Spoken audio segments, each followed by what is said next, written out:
of all the things in the world, of all the things that a human being can do,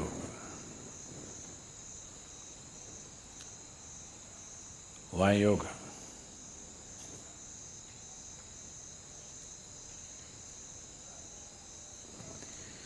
Everything that human beings can do is essentially an expression of who they are. Somebody sings a song, somebody dances, somebody writes a book,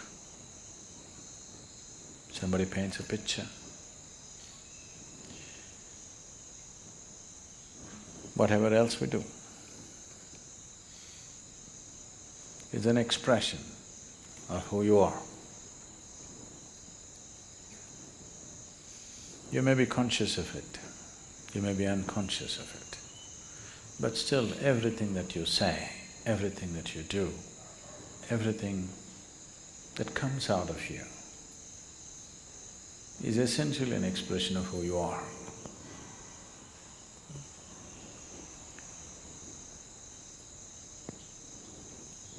So yoga, in that way, is diametrically opposite to this, because it's not an expression of who you are.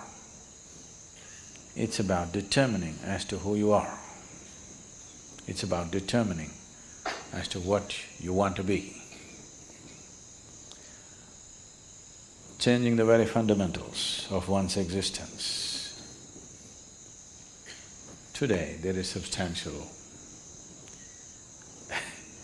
medical and scientific evidence to show that the very fundamentals of the activity of your brain, your chemistry, even your genetic content can be changed by practicing different systems of yoga.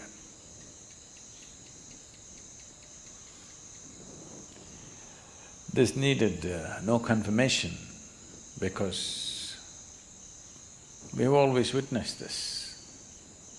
But today there is scientific data to prove this. So this is not an expression of who you are, this is about determining the nature of who you wish to be, changing the fundamental ingredients which has made you who you are.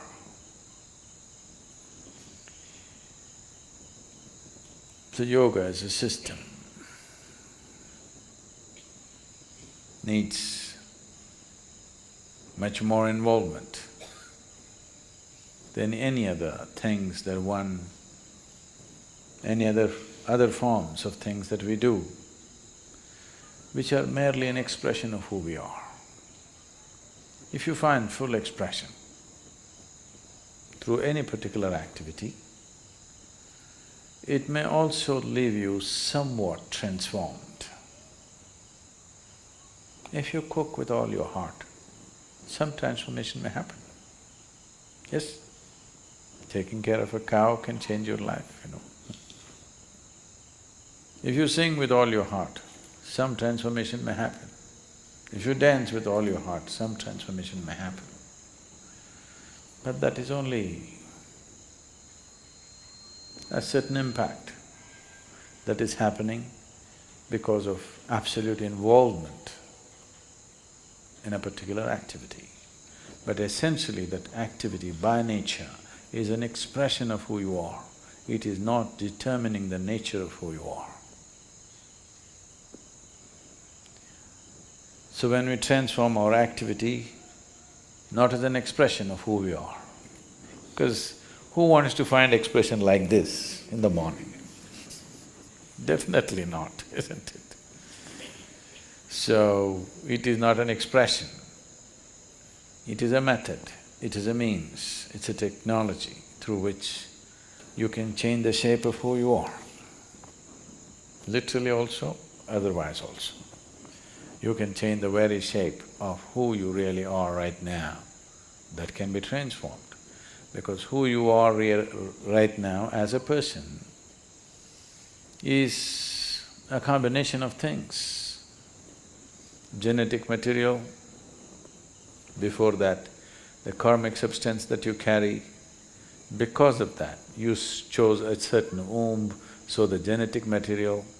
And since the moment you were born, whatever kind of impressions that have gone into you in the form of variety of experiences, situations, thoughts, emotions, relationships, associations,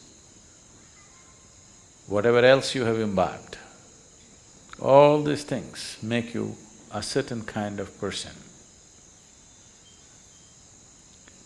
When you say, I am a certain kind of person, what you're saying is, I have this kind of compulsions.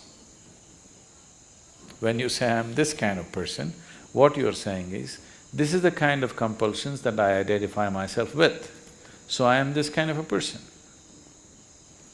People, it's a very Western thing, but it's very much there in India today, because a lot of Indians are far more Western than West.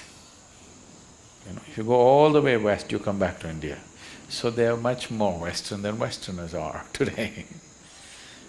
So people say, I'm a morning person, I'm an evening person. So what they mean is, morning, I cannot wake up in the morning. That means I'm an evening person. I can't stay awake in the evening, so I'm a morning person. Not only that, people… it's going far, some are BlackBerry people, some are Apple people. It's all getting… world is getting divided in so many ways. They're not just instruments that you use and keep it down, it's… you get identified with it. So there are chapati people, there are rice people, there are dosa people, there are idli people,